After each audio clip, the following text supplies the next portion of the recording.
magbibigay tayo ng commentary, reaction video sa iba't ibang mga topic na pinag-uusapan. Pero hindi naman ibig sabihin na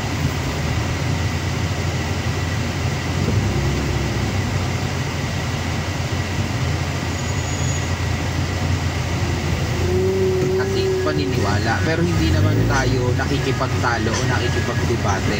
Lahat kayo may karapatan na magdesisyon kung ano yung gusto ninyong paniwalaan. Kung naniniwala kayo doon sa mga nagsasabing hindi totoo ang joke,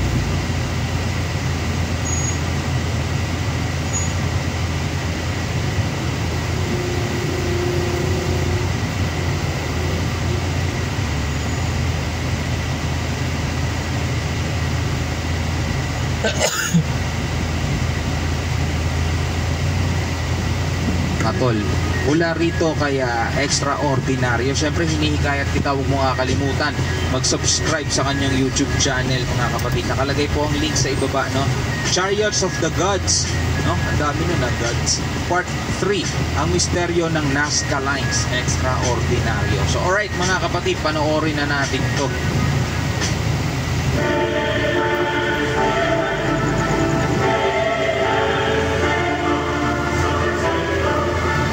Ano ang gagawin mo kung malaman mo na may mas nauna pang mga sibilisasyon sa mundo bago pa man mabuhay ang mga tao? At paano kung malaman mo na may isang misteryosong lugar sa mundo na kayang baguhin ang kasaysayan ng mga tao? Sasabihin mo bang ito ay gawa lamang ng demonyo upang lituhin ang iyong pananampalataya? O tatanggapin mo ang katotohanan na kulang ang ating kaalaman tungkol sa ating kasaysayan? Makinig kang mabuti at ihanda ang iyong sarili sapagkat babaliktarin kong muli ang inyong pananaw tungkol sa kasaysayan. Matatagpuan sa bansang Peru ang isa sa pinakamalaking misteryo na iniwan ng sinaunang sibilisasyon. Ito hanggang ngayon, no? Ito hanggang ngayon, misteryo pa rin sa akin to, mga tol. Kung bakit ginawa ng mga sinaunang tao itong tinatawag nilang Nazca Lines, mga kapatid, no? Itong mga malalaking guhit na yan. Akala mo normal na parang guhit lang, no? Pero kapag lumipad ka, pumunta ka dun sa ibabaw, makikita mo talaga na meron palang mga korte. May korteng ibon, may korteng parang lamok, may korteng unggoy, di ba? Ang dami, di ba? So hindi mo alam kung para saan yun, di ba? At paano nila naiguhit yun ng ganun kalaki? Gayong nung unang panahon, mga tol, itong mga panahon na to, wala pa namang sasakyang panghimpapawid.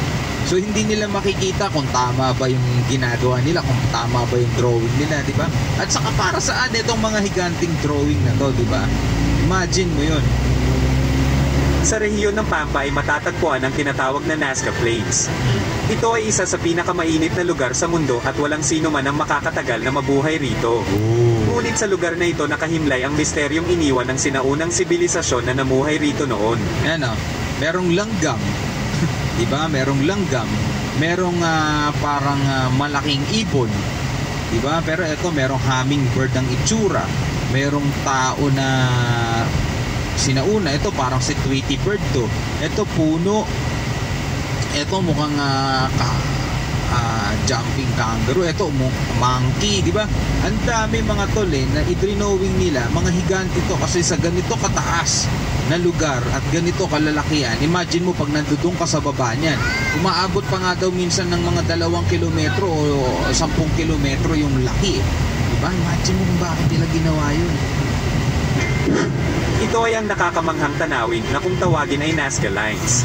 Ang pagkakadiskubre dito ay aksidente lamang.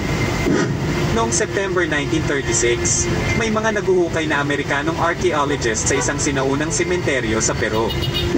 Nang sila ay umakyat sa burol upang magpahinga, may natanaw silang mahahabang mga linya sa desyerto. Noong una ay naisip nila na ang mga ito ay daanan lamang ng mga tubig noong unang panahon. Ngunit makalipas ang ilang taon, nagpalipad ng mga eroplano ang mga Amerikano sa ibabaw ng lupain ito. At laking gulat nila nang makita nila na napakarami palang mga linya ang nakaguhit sa lupain ng desyertong ito. At dito nagsimula ang pagsasaliksik ng mga archaeologists sa lupain ito. At sa panahong iyon ay isinilang ang misteryo ng Nazca Lines. Tinatayang libo-libo ang bilang ng mga linyang ito. At ang lawak naman ng lupain na sasakupan nito ay aabot sa 400 milya. At ang ilan sa mga linyang ito ay umaabot sa 9 milya ang haba. Kapag ikaw ay lumipad sa ibabaw nito, makikita mo sa lupain ito ang mga higanting linya na ginuhit ng mga sinaunang tao. Ang ilan sa mga linyang ito ay magkakaugnay sa isa't isa, ang iba naman ay mga diretsyong linya, at ang ilan naman ay tila mga higanting larawan ng mga hayop at mga geometric figures. Ang ilan ay parang unggoy, parang bulaklak at mayroon ding tila ibon. Ngunit ang ilan sa mga ito ay misteryoso, sapagkat ayon sa mga taga roon, ang isa umano sa mga ito ay larawan ng isang astronaut. Ang tinutukoy nila ay ang higanting larawan ng isang nilalang na tila ba nakasuot ng full bodysuit at goggles. Tapos parang nakakaway, no? Parang may kausap siya sa labas ng mundo. Di ba? Parang kaya siguro higante to para mas madaling makita siguro ang paniniwala nila noong unang panahon para makipag-usap sila doon sa mga taga-ibang planeta o taga-outer space. Di ba? Madali silang makikita, no? Ano sa tingin ninyo, mga tol? Tinatayang nasa mahigit 2,000 na ang edad ng Nazca Lines. 2,000? At kung ang larawang ito ay iginuhit sa mahigit 2,000 taon na ang nakakalipas.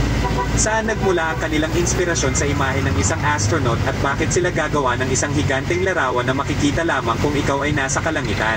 So kung mahigit 2,000 taon pa to, hindi pa nalalayo doon sa mga panahon pa ng Panginoong Jesus, di ba? So hindi pa siya ganun sobrang tagal, di ba? Hindi pa siya ganun matagal. Tama ba 2,000? O tama, 2,000. Sino kaya ang nilalang na nakita ng mga sinaunang tao noon na may ganitong klaseng kasuotan at itsura? At higit sa lahat, ano kayang mensahe ang nais nilang ipahatid? Hanggang ngayon ay wala pa rin nakakaalam kung sino ang gumawa ng mga misteryosong linyang ito. Ang suspetsa ng ilang mga archaeologists ay mula umano ito sa mga Inca na nanirahan sa Peru noon. Inca. Ngunit ayon sa carbon dating at ilang pagtatala, ang ilan sa mga Nazca Lines ay ginawa noon pang 200 BC. 200 taon bago pa isinilang si Jesus. Mas matagal na. Sa madaling salita, kung wala pang mga Inca noon, sino ang gagawa ng mga misteryosong linyang ito? Ayon sa ilang mga archaeologists,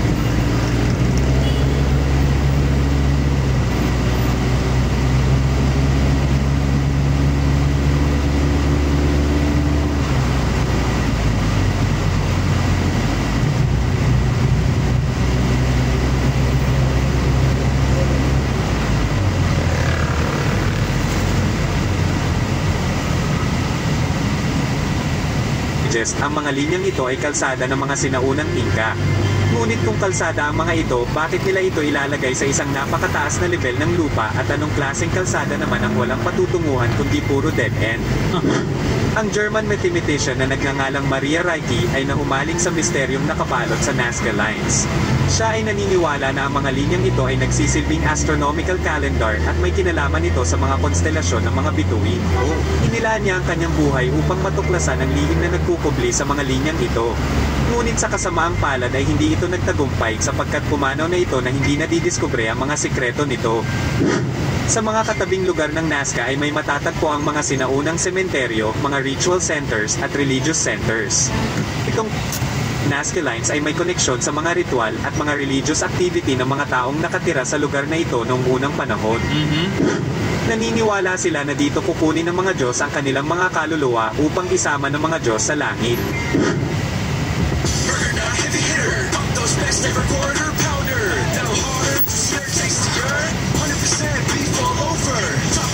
The pressure, what a winner! Now harder, juicier, tastier, and everybody go quarter pounder.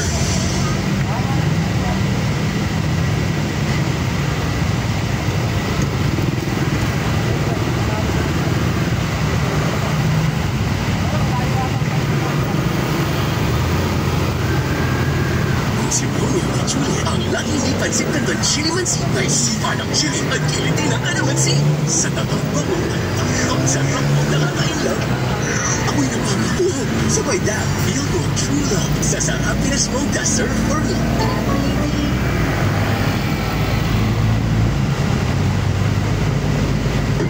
Posible kaya na ang mga Diyos na kanilang tinutukoy ay ang mga alien na bumaba sa mundo noong unang panahon? Ayun yung mga tol, no? Sa mga sinaunang tao o kahit sa panahon natin ngayon, mga tol, meron pa rin namang mga sibilisasyon na nakahiwalay sa atin. Sibilisasyon nga tawag doon. Merong mga pangkatin ng mga grupo ng mga tao na nakahiwalay sa atin at napag-iwanan na sila, mga tol. Hanggang ngayon nakahubad pa rin sila. Hanggang ngayon nasa primitibong You got mail. sa mga isolated islands, namumuhay silang mga ganon. Mga mangmang sila sa mga makabagong kagamitan natin. Kaya pag ikaw ay dumating dun sa kanila at nagpakita ka ng iba't ibang mga bagay na ngayon pa lamang nila nakita, mga advanced o mga high-tech na mga bagay, iba ang tingin nila sa'yo. Baka magmukha ka pang Diyos sa harapan nila, di ba? So, merong advance na living advanced na living creature ng mga panahon na yon na posibleng dumalaw sa atin, like for example itong sinasabi ng mga alien ng mga panahon na yon at nakipag-communicate sa mga Nazca Lines o sa mga Inca na gumawa ng Nazca Lines, talagang may posibleng tawagin nilang Diyos yun, di ba? Kasi ano bang malay nila, di ba? Ano bang alam nila, di ba? Di ba meron ng isang pelikula na parang Diyos din ang tawag sa kanya kasi nga kaya niyang gumawa ng apoy sa pamamagitan ng lighter. Ewan ko kung anong palabas yun, gusto ko ba napanood yun eh. Basta mga ganun, no? At posible kaya na ang langit na kanilang binabanggit ay ang planeta o ang mothership ng mga alien na ito. Sa unang pagkakataon na makita mo ang mga linyang ito ay siguradong ikaw ay mapapatanong sa iyong sarili kung para saan ang mga ito. Ano kaya ang dahilan kung bakit ito ginawa ng mga sinaunang tao noon? Para kanino kaya ang mga ito at ano ang mensaheng nais nilang ipahatid? Paano nila nagawa ang perpektong tuwid na linya sa lupa kung wala naman silang kakayahan na tumanaw mula sa himpapawid? Ang sumulat ng kontrobersyal na libro na pinamagatang Chariots of the Gods na si Eric von Daniken ay naniniwala na ang mga dambuhalang guhit na ito ay nagsisilbing paliparan ng mga sasakyan ng mga taga-ibang planeta. At marahil ginawa raw ang mga linyang ito sa pamamagitan ng pagsunod sa instruction mula sa isang sasakyang panghimpapawid. Sapagkat ang mga ito ay makikita lamang kung ikaw ay nasa kalangitan. At maaaring ginawa ito ng mga sinaunang tao noon bilang pang-akit sa mga nilalang na matatagpuan sa langit o mga alien. Ang isa pang nakakamangha sa lugar na ito ay ang isang higanteng linya na matatagpuan sa bundok. Ito yung napanood ko to kay Learning Express 101. Yung isang bundok, parang pinatag yung ibabaw. Imagine mo, bakit mo gagawin yun? Yung isang bundok, at saka nung unang panahon na wala pang mga kagamitan. Ito, bundok to eh. Tapos ginawang runway yung itaas. Kapag pinatag yung itaas. Imagine mo kung paano nila gagawin niya nang walang kagamitan. Diba? Walang mga construction materials o building materials. Ito gagawin nila yan. At para saan? Diba? Anong purpose? Wala namang mga bahay sa ibabaw. Di naman nila ginawang city to. So nandun nga yung mga eksperto pumapasok na baka kasi runway yan nung unang panahon, diba? Sa tingin ninyo mga tol? Ito ay isang higanteng bundok na matatagpuan din sa Nazca. Ngunit kung pagmamasdan mong mabuti, ang tuktok ng bundok na ito ay tila nawawala. Kapag nakita mo ito ay mapapatanong ka kung ano ba ang nangyari sa bundok na ito noon. Bakit ihiwain ng mga tao ang isang higanteng bundok na ito? At bakit nila papatagin ang ibabaw ng bundok na ito para lamang gumawa ng mga linya? Sa mga hindi nakakaalam ay kailangan mong mag-google ng ilang dekada upang matapos ang mga higanteng sining na ito na walang gamit na modernong teknolohiya. At kung ganun katagal ang panahon na kailangang ilaan ng tao upang matapos ito, ibig sabihin ay mahalaga ang function ng mga linyang ito. Ngunit ang tanong lamang dito ay kung ano ba ang mahalagang function na iyon noong unang panahon. May point din siya, no? Kung wala kang kagamitan ng mga modernong teknolohiya para gumawa ng ganitong gigantic mga guhit o drawing sa sahig, talagang aabutin ka ng taon-taon. Pero ang tanong, bakit ka gagawa na aabutin ng taon-taon para sa walang kadahilan ng dahilan? Diba? Kung wala namang dahilan, kung wala namang function, sabing ganun, para saan yun? Art? Diba art? Sapagkat ang mga tao ay hindi naman magpapakapagod na gawin ang isang bagay kung wala itong mahalagang function. Ang nakakapagtaka pa dito ay kung bakit hindi ito pinapalabas ng mga media sa kanilang documentation. Dahil ba mukha itong isang runway ng isang alien spacecraft? Marahil ang dahilan kung bakit ayaw ng media na ipalabas ang bahaging ito ng Nazca Lines ay dahil sa oras na makita ito ng mga tao ay may mabubuong tanong sa kanilang isipan. Sa madaling salita, ayaw nila na magtaka at magtanong ang mga tao tungkol sa nakaraan. Napakaraming misteryo ang bumabalot sa Nazca, at hanggang ngayon ay wala pa rin konkretong paliwanag kung ano at para saan ba ang mga ito. Bakit pagpapakapagod ang mga tao noon na patagin ang tuktok ng bundok para lamang maglagay ng isang higanteng linya? Ano kaya ang pumasok sa isip ng mga sinaunang sibilisasyon at kailangan nilang maglaan ng ilang dekada at taon para sa trabahong ito? Hindi kaya iniisip nila, baliwin natin yung mga susunod na henerasyon. Ano sa tingin nyo? Gawa tayo ng ganito, baliwin natin yung susunod na henerasyon. Paala sila dyan kung anong gusto nilang isipin. Dahil sa laki ng mga larawan at guhit ng mga ito at dahil sa katotohanan na makikita lamang ito kung ikaw ay nasa himpapawid, ito ay nagmumungkahi na ang Nazca Lines ay hindi ginawa upang matanaw ng mga tao sa lupa. Dahil ang mga ito ay kanilang ginuhit noon upang ang mga ito ay makita ng isang Diyos na nasa langit. Etong mga drawing na to, sadyang hindi to ginawa para sa tao kasi nga makakita lang yan.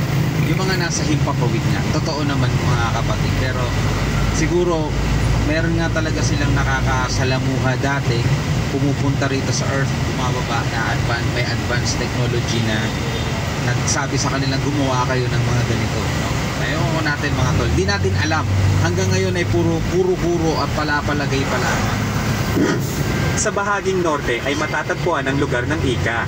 Sa lugar na ito nadiskubre ang tinatawag na Ica Stones. Ang mga ito ay nakatago sa loob ng isang kuweba. Ito ay koleksyon ng andesite stones at napaka-misteryoso nito. Dahil ang bawat bato ay nagbubunyag ng nakagigimbal na sikreto noong unang panahon. Ang nakakapagtaka sa mga batong ito ay ang mga nakaukit na inilagay ng mga sinaunang tao. Ang bawat bato ay tila pahina ng mga libro dahil naglalaman ito ng mga impormasyon tungkol sa sinaunang mundo. Ang mga nakaukit dito ay tungkol sa astronomiya, medisina, kasaysayan at biology. Napakaraming impormasyon ang nilalaman ng mga batong ito. Ang ilan ay nagkukwento kung paano operahan ng isang taong may sakit. Ang ilan ay nagtuturo kung paano gamitin ang teleskopyo. Ang ilan ay tila mapa kung saan naisama ang lupain ng Atlantis. At higit sa lahat, ang karamihan sa mga batong ito ay nagkukwento na noong unang panahon, ang mga tao ay namumuhay kasabayan ng mga dinosaur. Ang mga dinosaur ay naglaho sa mundo noong tinatayang 65 milyong taon na ang nakakalipas. Baka may mga natira pa rin. Hindi pa rin naman talaga na-extinct ang lahat eh, di ba? Kasi hanggang ngayon naman may mga ano pa rin, may mga lahi pa rin ng dinosaur, yung mga turtle, mga crocodile, mga reptilians. Mga lahi pa rin naman sila ng mga yun eh. Di ba siguro yung mga talagang delikado, mga delikado na sa isang lugar lang sila matatagpuan, doon lang sa sila lang inuubos. Samantalang ang mga Homo sapiens ay umusbong sa mundo 50,000 taon pa lamang ang nakakalipas. Kung ganito kalaki ang agwat ng kanilang panahon, paano mauukit ng mga sinaunang tao ang imahe ng mga dinosaur sa mga batong ito? Hindi rin naman ako masyado naniniwala dun sa sinasabi ng mga science eh, yung mga timeline nila. Hindi ako masyado naniniwala dun eh. Mas naniniwala ako dun sa yung nakasulat sa Genesis, sa Bible. Diba? Kung paano nagkaroon ng nilikha ang mga hayop, ibon, diba? Ang mga batong ito ay kayang baguhin ang human timeline na alam ng mga tao ngayon. Dahil ang mga ito ay pinag-aralan ng mga archaeologists mula sa University of Madrid. At ayon sa pag-aaral na iyon, ang ilan sa mga batong ito ay 100,000 taon na ang edad. Ano kayang sibilisasyon ang nabuhay sa mundo 100,000 taon na ang nakakalipas? Posible kaya na may mas nauna pa sa Sumerian civilization? At posible ba na sobrang tagal nang naninirahan ng lahi ng mga tao sa planetang ito? O baka naman hindi mga tao ang nabuhay sa mundo noong mga panahong iyon? Ang Nazca Lines at Ica Stones ay nananatili pa ring misteryo hanggang ngayon at ipinapakita ng mga ito na marami pang dapat malaman ng sangkatauhan tungkol sa kanilang pinagmulan. Lagi mong tandaan na ang pagtalakay sa mga usaping humahamon sa ating kaalaman tulad nito ay hindi kabaliwan. Sapagkat ang tunay na kabaliwan ay ang patuloy mong pagkapit sa mali mong pinaniniwalaan kahit na ang mga ebidensya ay inilatag na sa iyong harapan. Ano ang masasabi mo, kaibigan? Same lang din yun no? Same lang din yun sa mga nagsasabing iba na ang kabaliwan ay patuloy mong pagkapit sa iyong pinapaniwalaan kahit na ang ebidensya ay nailantad na, di ba? Ganun din naman dun sa iba kahit na may ebidensya na natotoo ang Diyos, ayaw pa rin nilang maniwala. Diba? Doon pa rin sila, patuloy pa rin sila dun sa pagkapit nila na ang tao daw ay mula sa unggoy, diba? Ano sa tingin niyo mga tol? Pero dito sa Nazca Lights, balik tayo dito sa topic. Imagine mo, no? Bakit nga naman talaga nila ginawa yung mga bagay na walang purpose? Pwede ba talaga walang purpose? Imposible walang purpose yan o walang function na. O walang kadahilanan, diba? So, comment ka sa baba, ano masasabi mo, diba? At maraming salamat sa panonood. Siyempre, huwag mong kalimutan mag-subscribe kay Extraordinary. Hanggang sa muli mga kapatid, ako nga pala si Shobal D. Peace out.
Umaabot na sa mahigit 2,000 ang namatay sa magnitude 6.8 na lindol na yumanig sa Morocco noong Biyernes. Nangangamba po ang mga otoridad na marami pang natrap sa mga gumuhong istruktura. Wala namang Pilipinong naiulat na nasaktan o nasawi sa lindol. Nagpapatrol, Robert Mike. Nagpapatuloy ang search and rescue operation sa Morocco matapos itong yanigi ng magnitude 6.8 na lindol Biyernes ng gabi. Sa pinakahuling tala, higit 2,000 na ang nasawi at pinangangambahang may natabunan pa sa mga bulubunduking lugar. Idineklara ng mga otoridad doon ang 3 araw na pagluluksa sa buong bansa. Ayon sa Red Cross, aabutin ng ilang taon ang pagkumpuni sa mga napinsala ng lindol. Nagpahayag ng pakikiramay si House Speaker Martin Romualdez sa mga taga-Morocco at kinilala ang dedikasyon ng rescue teams. Iniulat naman ni DMW Officer in Charge Hans Leo Kakdak na walang OFW na nasaktan o nasawi sa lindol. Tinatayang nasa 4,600 ang mga Pinoy sa Morocco. So far, walang reported overseas Filipinos affected. And we continue to monitor the situation on the ground. Ikinuwento ni Philippine Ambassador to Morocco, Leslie Baha, ang kanilang naranasan. Nanonood lang po ako ng TV. Naupo po ako sa sopa na parang yumuyog-yug na. And then napatingala po ako sa ilaw. So parang nagsisway na po yung ilaw. So that's when I thought na hindi lang ako inaantok. Talaga may lindol po. Patuloy anya silang nakikipag-ugnayan sa Filipino community doon. Inabisuhan na rin ang mga OFW na makipag-ugnayan sa kanila sa Assistance to Nationals Hotline at sa Messenger.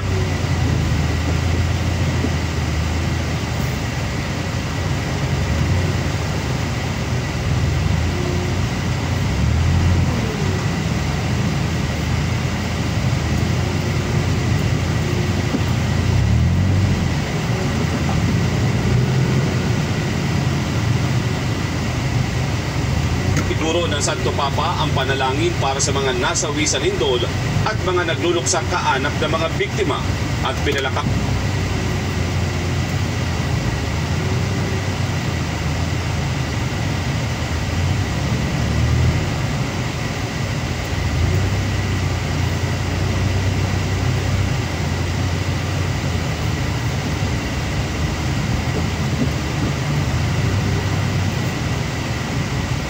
Minibus na nakaparada sa terminal.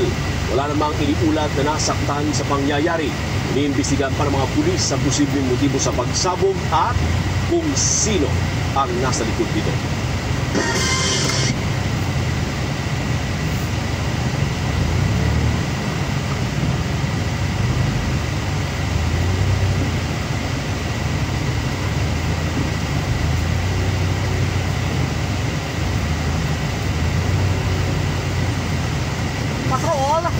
Michael Denizo.